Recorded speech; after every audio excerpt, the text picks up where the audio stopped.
तो मैं हूं डीके सर और आप लोग देख रहे हैं डीके सर क्लासेस।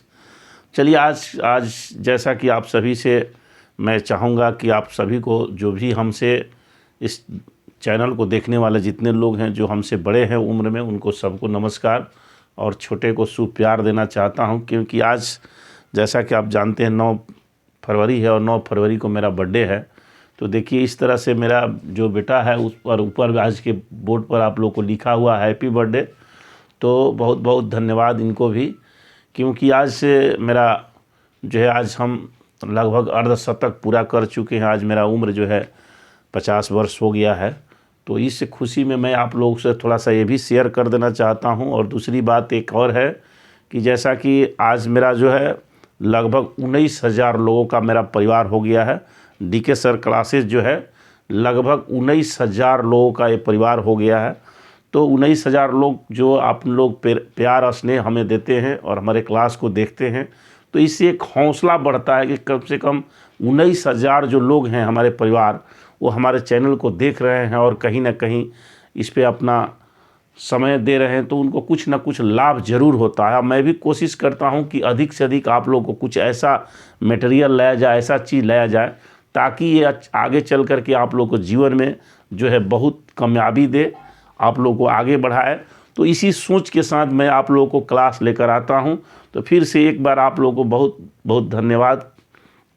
और आज का जो वैज्ञानिक क्लास मैं आप लोगों के सामने लेकर आया हूं, जैसा कि कई लोगों ने, कई हमारे विद्यार्थियों ने इस प्रश्न को बार बार पूछ रहे हैं कि भाई सर इस प्रश्न को बताया जाए। तो आप लोग की इस मांग पर आज की इस क्लास को मैं लेकर आया हूं। जैसा कि आप जानते हैं कि जो वैज्ञानिक कारण है वो आज का इस क्लास में है, आंधी तूफान क्यों आते हैं। तो देखिए यह एक बहुत ही बड़ा प्रश्न है, छोटा नहीं है, इसमें बहुत सारे प्रश्न समाहित हैं। जैसा कि मैं कहूँ कि बिजली कैसे उत्पन्न होती है, तो इसी से संबंधित है। आंधी तूफान कैसे आते हैं, तो इसी में संबंधित है कि बिजली कैसे उत्पन्न होती है। बिजली नीचे ही क्यों गिरती है, आप लोग देखते हैं कि जब भी आसमान से बिजली गिरती है तो वो नीचे ही आती है। तो आखिर नीचे बिजली गिरने का क्या रीज़न है, वर्षा कैसे होती है, हवाएं कैसे चलती है, मौसम कैसे बदलता है, बादल कैसे गरजता है, न जाने कितने प्रश्नों को लेकर के आज वैज्ञानिक कारण को लेकर इस क्लास में हम आए हैं। और इसलिए कि आज थोड़ी खुशी का भी दिन है, जैसा कि सभी लोग के जीवन में ऐसा होता है। तो इसलिए मैं चाहा कि आज के इन बहुत सारे प्रश्नों के आज के क्लास में आप लोग जवाब दिया जाए। देखिए सबसे पहला जो हम लोग इस वैज्ञानिक प्रश्न पर चलते हैं कि आंधी तूफान क्यों आते हैं। देखिए प्रकृति जो है, कहा जाता है प्रकृति परिवर्तनशील है। हमारी जो प्रकृति है, जिसमें हमारी पृथ्वी है, सूर्य है, चंद्रमा है, तारे, ग्रह, नक्षत्र जो भी है, ये समझ लीजिए कि कोई भी स्थिर नहीं है, सब गतिशील है। चाहे कोई भी पदार्थ आप देख रहे हैं, जैसे मकान के सभी ईंट देख रहे हैं, मकान के जो भी बना हुआ चीज़ देख रहे हैं, या कोई भी है, जो भी अणु परमाणु है, इलेक्ट्रॉन प्रोटॉन है, जो भी हैं, वो सब के सब गतिशील है, कोई स्थिर नहीं है। यानी जान लीजिए कि दुनिया में कोई भी वस्तु कभी स्थिर नहीं रहती है, स्थिर नहीं है, सब के सब गतिशील है। आपको देखने से लगेगा कि वह स्थिर है, लेकिन स्थिर नहीं है। जैसे अभी हम लोग का एक घर है, जैसे आपको देखने से लगता है कि स्थिर है, स्थिर नहीं है। ये पृथ्वी हमारी कई 100 किलोमीटर के गति से घूम रही है, और उसके साथ साथ हमारा घर भी, ये सारा संसार भी घूम रहा है। यहाँ तक कि कोई भी संसार का कोई भी चीज़ जो है वो सब के सब गतिशील है। तो अब ये चीज़ को अगर आपके मन में कंसेप्ट आ गया तो निश्चित है कि इन सारे प्रश्नों को अब कंसेप्ट आपके दिमाग में आ जाएगा कि प्रकृति हमारी परिवर्तनशील है, गतिशील है। तो अब चलिए हम चलते हैं। जैसे देखिए आंधी तूफान क्यों आते हैं। तो देखिए होता क्या है कि पृथ्वी पर, जानते हैं कि पृथ्वी पर सूरज की जो किरणें हैं, वो सूरज की किरणें पृथ्वी पर कभी भी ना एक समान नहीं पड़ती है। सूरज की किरणें पृथ्वी पर कभी भी एक समान नहीं पड़ती हैं। ये पृथ्वी हो गया, तो पृथ्वी के किसी क्षेत्र में जो सूरज की किरणें हैं वो सीधी पड़ती है। जैसे यहाँ पर कहा जाए कि ऐसे सीधी देखिए, और यहाँ पर तिरछी पड़ती है। बहुत स्थानों पर सूरज की किरणें जो है तिरछी पड़ती हैं। तो जहाँ पर सूरज की किरणें सीधी पड़ती हैं, वहाँ की हवाएं जो होती है वो गर्म होकर अब सीधी पड़ेगी तो निश्चित है कि 90 डिग्री पर अगर कोई प्रकाश पड़ेगा तो वहाँ पर ऊष्मा जो है सूर्य से अधिक वहाँ पर ऊष्मा आएगा, तो सूर्य से अधिक ऊष्मा आएगा तो वहाँ की हवाएं जो है गर्म होकर ऊपर उठ जाती हैं। अब कहिएगा कि हवाएं कहाँ से आ गई, तो देखिए हमारी पृथ्वी के वायुमंडल में, जो पृथ्वी के चारों तरफ कहा जाए कि पृथ्वी के चारों तरफ वायु का आवरण होता है, गैसों का आवरण होता है, जिसको हम लोग वायुमंडल कहते हैं। अब जब सूर्य की किरणें हमारी पृथ्वी के जिस भाग पर सीधी पड़ती है बिल्कुल 90 डिग्री पर, तो वहाँ पर क्या होता है कि अधिक गर्मी, सूर्य से अधिक गर्मी आता है। अब जब सूर्य से अधिक गर्मी आएगा तो वहाँ की हवाएं क्या होती है कि गर्म होकर तुरंत ऊपर की ओर उठ जाती हैं। अब ऊपर की ओर उठ गई तो वहाँ पर तो खाली स्थान हो गया। तो अब क्या होता है कि दूसरे जगह से जो ठंडी हवाएं हैं, जो ना दूसरे क्षेत्र में जहाँ पर तिरछी किरणें पड़ रही हैं, तो वहाँ की हवाएं ठंडी है, क्योंकि वहाँ उतनी गर्मी नहीं आ रही है तो वहाँ की हवा ठंडी है, और जहाँ सीधी पड़ रही है वहाँ की हवा गर्म होकर उठ गई। तो उस ठंडे क्षेत्र से उस गर्म वाले जहाँ खाली स्थान हुआ है उसको भरने के लिए वो हवाएं दौड़ कर आती है। अब जब दौड़ कर आएंगी तो सोचिए कि रास्ते में क्या होगा। जब दौड़ कर आएंगी तो रास्ते में बहुत आसान एरिया खाली हो गया है।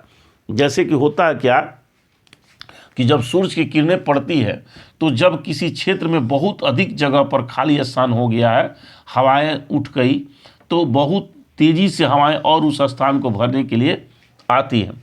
तो रास्ते में आएंगी तो अगर सोचिए कि उसका रफ्तार अगर थोड़ा स्लो है तब तो नॉर्मल हवाएं बहेंगी, सामान्य हवाएं बहेंगी, लेकिन स्थान बहुत अधिक वैक्यूम हो गया है तो वहाँ उस स्थान को भरने के लिए अधिक से अधिक हवाएं आएगी, और अपने साथ जो है पेड़ पौधों को, घर द्वार, जो भी झोपड़ा झोपड़ी होगा उसको अपने साथ कबार करके लेके चली जाती हैं। जैसा कि आप जानते हैं आंधी आती है तो यही आंधी आने का एक रीज़न ये भी है कि इस तरह से ठंडे और गर्म क्षेत्र हमेशा पृथ्वी पर बने रहते हैं और इस तरह से हवाएं चलती रहती है। अब दूसरा देखिए, दूसरा क्या है कि जैसे ही वो हवाएं गर्म होकर ऊपर उठती हैं तो अब ऊपर जाने के बाद भी फिर देखिए वहाँ भी वो शांत नहीं रहती है। जैसे ऊपर गई, जैसे जैसे पृथ्वी से हवाएं ऊपर जाती है उनका तापमान कम होते जाता है। पृथ्वी के ऊपर जैसे जैसे वायुमंडल में हम लोग ऊपर जाते हैं तापमान गिरते जाता है, तो तापमान गिर जाता है तो एक गर्म हवाएं ऊपर गई, तापमान गिर गया, फिर वहाँ जाकर संघनित होकर के मोटी हो गई, भारी हो गई, उसमें जलवाष्प की मात्रा आ गया, और फिर देखिए वो भारी हो गई तो फिर ऊपर से अब नीचे की ओर आएगी।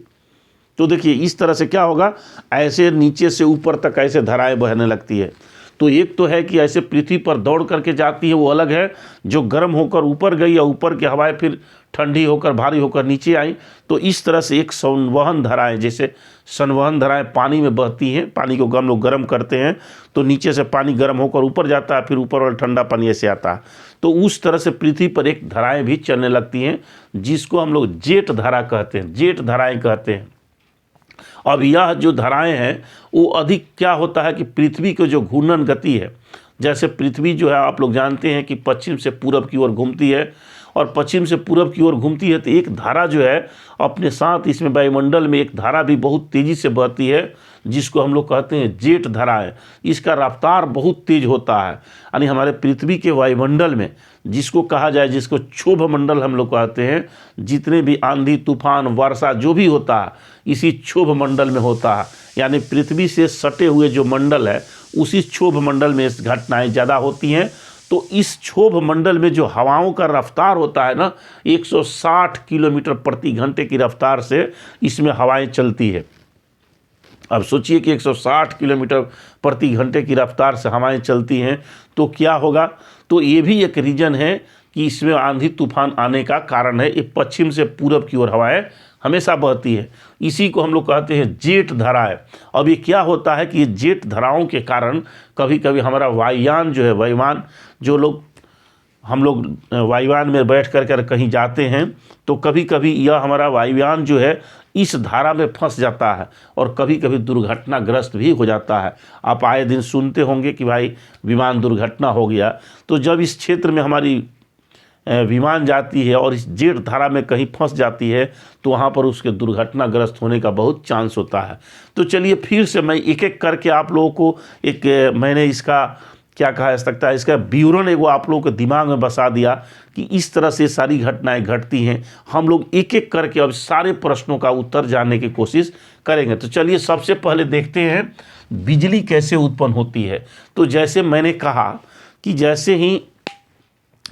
कि जैसे ही देखिए गर्म हवाएं जो है, गर्म हवाएं ऊपर की ओर जाती हैं और ठंडी हवाएं नीचे की ओर आती हैं। अब इस गर्म हवाएं के ऊपर जाने और ठंडी हवाओं के नीचे आने के कारण इनके बीच में घर्षण होता है। इन जो बादलों के जो कण बन जाते हैं, कहा जाए कि जब ऊपर जाती हैं हवाएं ऊपर जाती हैं तो ये गर्म होकर ठंडा होकर संघनित हो जाती हैं, और संघनित होने के कारण वो धीरे धीरे बादल का रूप लेना शुरू करती है। बादल है क्या, तो इन्हीं जो पानी ज़मीन से वाष्प बनकर ऊपर जाता है, हवाओं के साथ ऊपर उठ कर जाता है, वो धीरे धीरे ऊपर संघनित होकर के फिर जल के बूंदों में बदल जाता है, और वो जल के बूंदे फिर आपस में मिल करके बड़ी बूंदें बना लेती हैं, तो और फिर वो बादल का निर्माण कर लेती हैं। तो इस तरह से नीचे की हवाएं ऊपर और ऊपर की हवाएं नीचे जो आती है ना, तो आपस में उनका खूब घर्षण होता है, और इस घर्षण के कारण बिजली उत्पन्न हो जाती है। और एक बात ये भी और याद रखिए कि जो बिजली उत्पन्न होती है ना, वो नेगेटिव होती है, नेगेटिव बिजली उत्पन्न होती है। जो बिजली बादलों में उत्पन्न होती है वो नेगेटिव होती है, और ये हमारी पृथ्वी जो है पॉजिटिव होती है। तो देखिए अब निगेटिव जो बिजली है वो पॉजिटिव एनर्जी से के साथ मिलने के लिए कहिए या आकर्षित होकर के पृथ्वी की ओर ही गिरती है। तो एक क्वेश्चन मैंने बताया कि बिजली हमेशा नीचे की ओर क्यों गिरती है, तो आप लोग जानते हैं कि कहीं भी प्लस और माइनस में अट्रैक्शन होता है। तो प्लस और माइनस में अट्रैक्शन होता है तो बादलों में बनने वाली जो बिजली होती है ना, वो ऋणात्मक होती है, और हमारी पृथ्वी जो होती है वो धनात्मक होती है। तो इसलिए बनने वाली बिजली जो है हमेशा पृथ्वी की ओर आकर्षित होकर पृथ्वी की ओर आती है। एक और बहुत बड़ा प्रश्न है इसमें, जैसा कि आप हमेशा सुने होंगे कि बिजली जो हमेशा किसी बड़े स्थान पर ही गिरती है, माने ऊंचे स्थान पर, ऊंचा बिल्डिंग हो उस पर गिरेगा, ऊंचा पेड़ हो उस पर गिरेगा, ऊंचा पोल हो उस पर गिरेगा। तो कभी आप सोचे ऐसा क्यों? क्योंकि देखिए बिजली जब गिरती है तो उसका नेचर है कि हमेशा वो चाहती है कि पृथ्वी पर जाने के लिए हमको कम से कम दूरी तय करना पड़े। मतलब अगर पृथ्वी यहाँ है और यहाँ पर बहुत बड़ा पेड़ है, तो समझ ले कि पृथ्वी पर वो जाने के लिए सोचती है कि हम जाएंगे पृथ्वी पर, इससे बढ़िया है कि पेड़ के चोटी पर चले जाएंगे तो हम तुरंत पृथ्वी पर पहुंच जाएंगे। तो इसलिए पृथ्वी का ये नेचर है कि हमेशा बड़ी जो बिल्डिंग है उस पर गिरेगी। अगर बिजली मतलब थोड़ा दूर गिर रही है और उसके बगल में बहुत बड़ा ऊंचा पेड़ है या ऊंचा बिल्डिंग है, तो वहाँ नीचे न गिर करके सीधा उस बिल्डिंग पर चली जाती है। इसीलिए ऊंचे पेड़ों पर जो है बिजली हमेशा गिरती रहती है। तो वहाँ पर कभी भी वर्षा इस तरह से हो, मौसम ख़राब हो, वर्षा हो रहा हो, तो कभी पेड़ के नीचे हम लोग को नहीं छुपना चाहिए, वो भी जो विशाल बड़े पेड़ हैं, क्योंकि बिजली हमेशा उसी पर गिरेगी। दूसरा है कि ऊंचे भवन, तो ऊंचे भवनों पर आप लोग जानते हैं कि हमेशा हम लोग बिजली जो गिरती है तो उसके लिए बगल से रड दिया रहता है, उससे हो करके पृथ्वी ज़मीन में चली जाती है और हमारे मकान को कोई क्षति नहीं पहुंचता। तो ये सुरक्षा के लिए जुक्ति लगा रहता है। तो इसलिए वर्षा ये बिजली जो है हमेशा नीचे क्यों गिरती है मैंने बता दिया, बिजली कैसे उत्पन्न होती है ये भी बता दिया मैंने। अब हम लोग जानेंगे कि वर्षा कैसे होती है। तो देखिए मैंने कहा कि जब नीचे से सूरज की किरणें पृथ्वी के जल वाले क्षेत्रों पर पड़ती है तो ये क्या होता है कि यहाँ से जो है ये सारे जो पानी है ये वाष्प बनकर धीरे धीरे वायुमंडल में ऊपर जाते हैं और ऊपर जा कर के आपस में संघनित हो जाते हैं, और संघनित हो करके फिर जब भारी हो जाते हैं, संघनित हो जाते हैं, तो क्या करते हैं कि नीचे की ओर गिरने लगते हैं। और जब नीचे की ओर गिरते हैं तो हवा में घर्षण होता है, और हवा में घर्षण के कारण उनका तापमान थोड़ा सा बढ़ जाता है। तो जो ठोस रूप में बर्फ़ के रूप में वो जमा हुआ था वो फिर से द्रव के रूप में पिघल जाता है, और द्रव के रूप में पिघल जाता है, फिर पृथ्वी पर रिटर्न होकर के गिरने लगता है। तो इस तरह से वर्षा जो वहीं जब पृथ्वी पर गिरेगा तो उसको हम लोग वर्षा कहते हैं। और वर्षा के साथ साथ ये बिजली भी आप लोग देखते हैं कि बिजली भी चमकती है। तो वही जब पानी गिरता है, बर्फ़ गिरता है, तो हवा के घर्षण होता है, हवा के साथ उसका घर्षण होता है, और घर्षण इतना तेज होता है कि समझिए कि वहाँ पर लगभग 30,000 डिग्री सेल्सियस तक तापमान हो जाता है। ध्यान से सुनिए, 30,000 डिग्री सेल्सियस जब ये घर्षण होता है ना, तो ये बादल के और हवा का जो घर्षण होता है उसमें 30,000 डिग्री सेल्सियस तक, कब वहाँ घर्षण से जो बिजली उत्पन्न होगी, तब जब घर्षण से बिजली उत्पन्न होगी तो बिजली के कारण इतना ना विस्फोट होगा, ऊष्मा उत्पन्न होगा। जब बिजली नीचे की ओर आएगी तो उसमें 30,000 डिग्री सेल्सियस तक तापमान हो जाता है। अब क्या होता है कि उतना तापमान जब नीचे की ओर आएगा ना, तो हवाओं को इतना गर्म कर देता है कि हवाओं में एक तरह के कंपन हो जाता है। और जब हवाओं में कंपन हो जाता है ना, तो वहाँ बहुत विस्फोट के साथ भयंकर आवाज़ होता है, जिसको हम लोग बादल का गरजना कहते हैं। तो बादल कैसे गरजता है कि मैंने बताया कि जब बादल के घर्षण से बिजली उत्पन्न होती है, तो बिजली जब नीचे की ओर आती है ना, वो निश्चित है कि जब थोड़ा आवेश करके जब बहुत सारा आवेश हो जाएगा, तो वह पॉजिटिव पृथ्वी से मिलने के लिए, चूँकि निगेटिव चार्ज होता है वो, तो नीचे पॉजिटिव से मिलने के लिए जब नीचे आएगा, तो उस समय क्या करता है कि हवा में इतना ना घर्षण के कारण उसमें ऊष्मा उत्पन्न कर देता है कि लगभग 30,000 डिग्री सेल्सियस तापमान हो जाता है। और उसने तापमान में क्या होता है कि वहाँ के हवाएं जो है गर्म होकर इतने तेज़ी से दूर हटती हैं, बाहर भागती हैं कि सोचिए कि भयंकर आवाज़ होता है, जिसको बादल गरजना हम लोग कहते हैं। तो इस तरह से ऐसे होता है। अब हवाएं क्यों चलती है, अगला क्वेश्चन है कि हवाएं क्यों चलती है। तो मैंने बताया कि पृथ्वी पर जहाँ भी सूर्य की किरणें सीधी पड़ती हैं, वहाँ की हवाएं गर्म होकर ऊपर उठ जाती हैं और उस स्थान को भरने के लिए दूसरे स्थान से जो ठंडी हवाएं हैं वो दौड़कर वहाँ जाती है। और फिर वहाँ दौड़कर गई, तब तक पृथ्वी जो है घूम गई। आप जानते हैं कि पृथ्वी जो है पश्चिम से पूरब की ओर घूमती है, जैसे देख रही है ऐसे, और अपने ध्रुव पर जो है 23.5 डिग्री के कोणों पर झुकी हुई है। तो इस तरह से झुके होने के कारण जो है कहीं पर गर्म क्षेत्र हो जाता है, कहीं पर ठंडा क्षेत्र हो जाता है। इन ध्रुवों पर तो 6-6 महीना का रात, 6-6 महीना का दिन हो जाता है। तो सोचिए कि इस तरह से 6 महीना का रात होगा, तो सोचिए कि वहाँ सूर्य की किरणें 6 महीना तक नहीं जाएगी, तो वहाँ पर बर्फ़ ही बर्फ़ जम जाएगा। तो बहुत वहाँ ठंडा क्षेत्र होगा और कहीं पर जो है बहुत गर्म क्षेत्र होगा। तो इस तरह से पृथ्वी के हमेशा गर्म और ठंडे होने के कारण जो है हवाएं हमेशा चलती रहती हैं। जहाँ ठंडा होगा उधर से गर्म क्षेत्र की हवाएं जो खाली हो जाएगी उधर भरने के लिए जाएंगी। तो इस तरह से हवाएं चलती रहती हैं और यही कारण है कि पृथ्वी पर जो हवाएं इधर से उधर, अब जब तक पृथ्वी घूम जाएगी, मान ली यहाँ गर्म क्षेत्र है, तब तक पृथ्वी घूम गई तो यहाँ के क्षेत्र जो है इधर आ गया, ठंडा क्षेत्र में आ गया, और फिर दूसरा क्षेत्र गर्म में चला गया, तो फिर इधर से हवाएं जो है उधर जाने लगेगी। इसका मतलब पृथ्वी पर हवाएं कभी उधर से इधर आती हैं, कभी इधर से उधर जाती हैं, यानी हमेशा घूमते रहती हैं। दूसरा है कि मौसम कैसे बदलता है। तो देखिए, मौसम बदलने का कारण जो है पृथ्वी का जो अपने अक्ष पर 23.5 डिग्री पर जो झुकाव है ना, इस 23.5 डिग्री पर जो पृथ्वी हमारी झुकी हुई है, और इसके कारण क्या होता है कि पृथ्वी पर सूरज का जो ताप है, सूरज की जो प्रकाश है, वो एक समान नहीं पड़ता है। और एक समान नहीं पड़ने के कारण जो है पृथ्वी पर हमेशा कभी ठंडा कभी गर्मी जो है हमेशा होते रहता है, मौसम चेंज होते रहता है। तो इस तरह से है। और दूसरा है कि पृथ्वी की अपना घूर्णन गति दोनों है, ये सिर्फ झुका हुआ नहीं, पृथ्वी के झुकाव और पृथ्वी के अपने अक्ष पर घूर्णन गति के कारण ये मौसम हमेशा बदलते रहता है। अगला है कि जेट धाराएं, आप लोग को मैंने बता दिया कि पूरब से पश्चिम की ओर, पृथ्वी पर पूरब से पश्चिम की ओर क्या करती हैं कि एक बहुत ही तीव्र गति की हवा चलती हैं, और ये जो हवाएं लगभग 160 किलोमीटर प्रति घंटे की चाल से चलती हैं, और इसी हवाओं को हम लोग जेट धाराएं कहते हैं। ये 3-4 प्रकार की होती हैं। और सूरज जो है, देखिए सूरज पूरब में, एक और क्वेश्चन बहुत मज़ेदार क्वेश्चन है कि सूरज हमेशा पूरब में ही क्यों उगता है।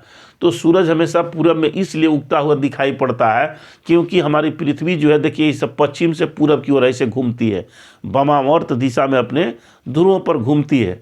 तो आप कहीं भी रहिएगा तो सूरज के सामने जैसे इधर पूरब से पृथ्वी ऐसे घूम कर आएगी तो हमेशा सूरज पूरब की ओर दिखाई पड़ेगा, पूरब में ही उगता हुआ दिखाई पड़ेगा। अगर यही पृथ्वी इस दिशा में घूमती ऐसे तो हमेशा वह सूरज जो है पश्चिम की ओर उगते हुए दिखाई देता। लेकिन पृथ्वी जो है पश्चिम से पूरब की ओर घूमती है।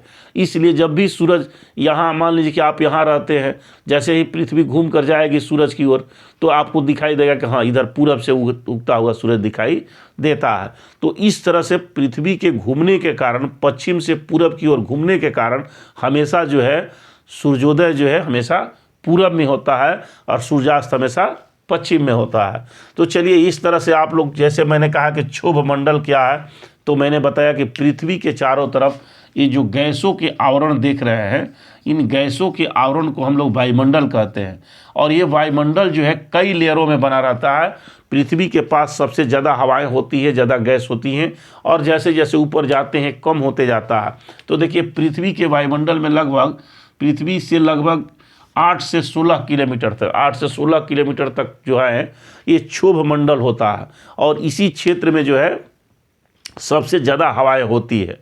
मतलब पृथ्वी से लेकर के कहीं कहीं पर 8 किलोमीटर तक, कहीं कहीं 16 किलोमीटर तक, तो इस तरह से यहीं पर हवाएं जो है ज़्यादा होती हैं। तो इसी को हम लोग कहते हैं क्षोभ मंडल, यानी वायुमंडल का एक भाग हो गया क्षोभ मंडल। अब इसी में जो भी वर्षा, आंधी, तूफान जो भी होता है ना, सब के सब इसी मंडल में घटित होता है। आप याद रखिएगा इसको। अब जैसे मैंने कहा कि इस मंडल में कभी कभी वायुयान जो है दुर्घटनाग्रस्त क्यों हो जाते हैं, क्योंकि मैंने बता दिया कि इस मंडल में जो है ना जेट धाराएं चलती है, यह बहुत तीव्र गति से चलती है। 180 माने 160 से 180 किलोमीटर प्रति घंटा तक हो जाती है। अब उतनी धारा में अगर हमारी वायुयान फंस जाएगी तो निश्चित रूप से दुर्घटनाग्रस्त हो जाता है। तो उसको उस समय बहुत संतुलित करके बहुत सावधानी से जो है पायलट जहाज को क्या करते हैं, उतारते हैं, लैंड कराते हैं या ले करके उसको चलते हैं। और कभी कभी इसमें होता है कि जैसे अंतरिक्ष से आने वाले हमारे अंतरिक्ष यात्री जो होते हैं, वो भी जब यहाँ पर आते हैं, पृथ्वी के इस वायुमंडल में प्रवेश करते हैं, तो बहुत सावधानी से उधर से अपने विमान से आना पड़ता है। नहीं तो उस स्थिति में भी क्या होता है, हमारा विमान जो है अंतरिक्ष यान दुर्घटनाग्रस्त होता है। जैसा कि आप लोग जानते हैं कि कल्पना चावला का जो यान था, अंतरिक्ष यान था, इसी वायुमंडल में आकर के क्या हो गया था, क्रैश हो गया। मतलब कि इस जेट धाराओं में फंस गया और वो दुर्घटनाग्रस्त हो गया। तो इस तरह से होता, हमारी पृथ्वी जो है परिवर्तनशील है हमेशा। और एक चीज़ और जान लीजिए कि हमारी पृथ्वी जो है अपनी दूरी पर 1670 किलोमीटर से लेकर लगभग 1674 किलोमीटर, यानी 1670 से 1674 किलोमीटर प्रति घंटे की रफ्तार से अपनी धुरी पर इस तरह से घूमती रहती है। तो अब सोचिए कि जब कोई वस्तु इतने 1600 से लगभग 1700 कहिए, इतने किलोमीटर प्रति घंटा के हिसाब से अगर गति करेगा, तो सोचिए कि उसके साथ जैसे हम लोग का पंखा चलता है, देखते हैं कितने रफ्तार में चलता है, तो उसके इर्द गिर्द जो है कितनी हवाएं जो है उसको ना पूरा खलबली मचा के रखता है। तो उसी तरह से हमारी पृथ्वी जो है अपनी धुरी पर इतने किलोमीटर प्रति घंटा की रफ्तार से चलती है, तो सोचिए कि उसके अगल बगल के वायुमंडलीय क्षेत्र में कितने खलबली मचता है, किस तरह की धाराएं चलती होंगी। और इस तरह से देखा जाए तो ये पृथ्वी जो है ये तो अपने धुरी पर ही 1600 से 1700 किलोमीटर प्रति घंटे की रफ्तार से घूमती है। लेकिन अगर सूरज के चारों तरफ देखें तो लगभग 1,07,000 किलोमीटर, लगभग 1,07,000, कितने, 1,07,000 किलोमीटर प्रति घंटे की रफ्तार से सूरज के चारों तरफ घूमती है। तो सोचिए कि अपनी धुरी पर तो घूमबे करती है, लेकिन सूरज के चारों तरफ जो है 1,07,000 किलोमीटर प्रति घंटे की रफ्तार से घूमती है। तो इस तरह से सोचिए कि हमारी प्रकृति जो है कितने जो है गतिशील है। हर कण जो है, चाहे वो ग्रह, सूर्य हो, ग्रह हो, नक्षत्र हो, तारे हो, क्षुद्र ग्रह हो, जो भी कण है, सब प्रकृति में हर कण जो है सभी के सभी गतिशील हैं। और यह हमेशा परिवर्तनशील होते रहता है। कभी जाड़ा, कभी गर्मी, कभी बरसात, कभी धूप, कभी वर्षा, ये हमेशा होते रहता है। जैसा कि आप एक और चीज़ जान लीजिए कि पृथ्वी का जो लगभग 3/4 जो भाग है वो जान लीजिए कि जल से भरा हुआ था। जल भरा हुआ 3/4 भाग में जल है और 1/4 ही पृथ्वी है, पृथ्वी भूमि है। तो इस कारण से अगर पृथ्वी हमारी गतिशील है, चल रही है, तो जो यहाँ पर समुद्र है, जल है, इन जल में भी बहुत सारा हलचल होते रहता है। तो इस कारण से क्या है, प्रकृति हमारी हमेशा गतिशील रहती है, और समुद्र में जो हलचल होता है उससे जो पानी भाप बन के निकलता है, उससे जो तरंगे उत्पन्न होती है, उससे जो ज्वार भाटे आते हैं, वो भी क्या करता है कि वहाँ से हवाएं जो है, जहाँ पर गर्म क्षेत्र होता है उस क्षेत्र में उन जगहों को भरने के लिए दौड़ कर जाती हैं। तो इसलिए देखिएगा कि समुद्र की ओर से आने वाली हवाएं हमेशा ठंडी होती है, और रेगिस्तान की क्षेत्र से, रेगिस्तान से आने वाली हवाएं जो होती है हमेशा गर्म होती हैं, क्योंकि वहाँ बालू ही बालू है। तो वहाँ सूरज की जब किरणें पड़ती है तो सारा बालू जो है गर्म हो जाता है, और गर्म हो जाता है तो वह फिर हवाएं क्या होती है, उठ करके दूसरे क्षेत्रों में जाती हैं। अब कैसे जाती हैं, तो वहाँ के हवाएं गर्म हो गई, गर्म होकर ऊपर उठ गई, और जिस क्षेत्र में खाली स्थान उसको मिलेगा उस क्षेत्र में दौड़ कर जाती हैं। तो इस तरह से हमेशा पृथ्वी पर कहीं खाली होता है जगह, कहीं भरता है, तो इन हवाओं को इधर उधर जाना आना होता है। और एक तरह से आप लोग जानते हैं कि जब कभी सूर्य ग्रहण या चंद्र ग्रहण की स्थिति आता है तो उस समय क्या होती है कि हमारा सूर्य, चंद्रमा और पृथ्वी, ये तीनों, सूर्य, चंद्रमा और पृथ्वी तीनों एक सीध में आ जाते हैं। कब कब? सूर्य ग्रहण के समय और चंद्र ग्रहण के समय।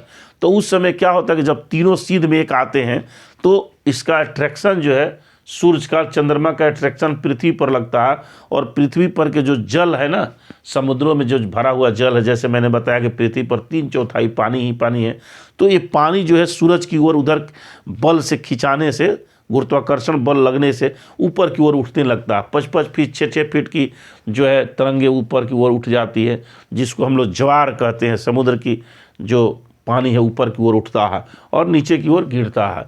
तो इस तरह से ये ज्वार भाटे भी आते हैं, ये भी हमारे मौसम को चेंज करने में बहुत अहम भूमिका निभाते हैं, या पृथ्वी पर हवाओं के चलने में भी बहुत अधिक ये जो है मदद करते हैं, और इसी के कारण हवाएं जो है हमेशा चलती रहती है।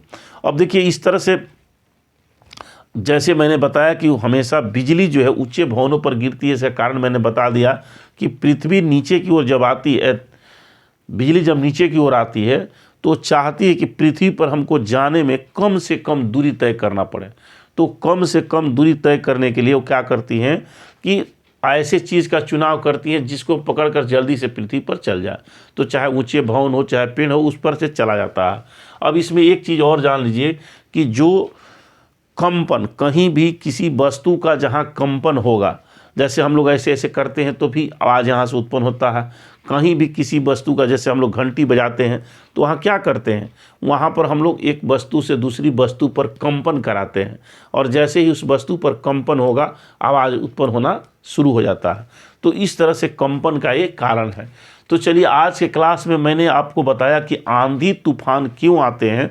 तो आंधी तूफान आने का सटीक वैज्ञानिक कारण समझ लीजिए कि हमारे प्रकृति में जो प्रकृति जो हमारी इतना परिवर्तनशील है, और इस परिवर्तनशील में जो अहम भूमिका निभाता है वो 2-3 कारण हैं। जैसे सूर्य हमारा है, सूर्य का ऊष्मा है, तापमान है, और पृथ्वी का अपने अक्ष पर झुकाव है, और दूसरा कि पृथ्वी को सूरज की ओर और अपनी धुरी पर घूमना। इन सभी कारणों से पृथ्वी जो है इतने हलचल पैदा करती है, जिसका कारण है कि पृथ्वी पर हवाएं चलती रहती हैं, आंधी तूफान आता है, और पृथ्वी जो है हमेशा मौसम भी चेंज होता है इसी सभी कारण को लेकर के। तो चलिए, बहुत बहुत धन्यवाद। फिर मिलते हैं आप लोग को अगले क्लास में इसी तरह से वैज्ञानिक कारण लेकर के, और आप लोग को इसी तरह से मैं हर क्लास में कुछ ना कुछ विशेष वैज्ञानिक कारण बताता रहूँगा। तब तक के लिए आप सभी को धन्यवाद।